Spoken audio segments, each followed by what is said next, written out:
abençoo meus irmãos, eu abençoo a tua igreja. Senhor, nos dê uma semana abençoada, nos dê uma semana de vitórias, nos dê uma semana de conquista, Pai querido. Eu te louvo, Pai, e eu oro também pela vida, Senhor, Pai, grande corpo, Senhor, pela vida da Raíssa e do Ravel. Olha, Pai, que o Senhor possa estar abençoando os ministérios dos teus filhos, o Senhor possa estar confirmando a vitória do Senhor sobre os teus filhos agora. E assim, Deus, eu ministro a vitória, eu decreto a bênção do Senhor sobre este lugar, e eu tomo posse, Deus, eu tomo posse, porque a minha família está diante do seu altar nessa noite.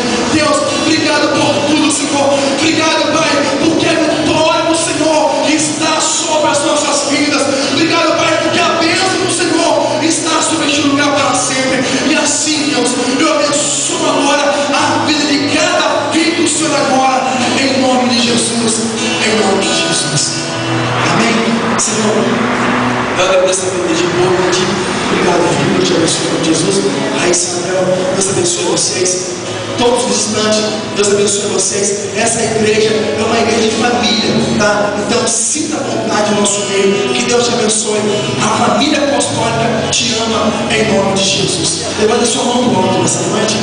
Senhor, que o amor de Deus, que a graça do Senhor Jesus e as doces consolações do Espírito Santo de Deus esteja com todos aqueles que esperam, aqueles que amam, aqueles que adoram a vida do Senhor Jesus, e que todos digam amém.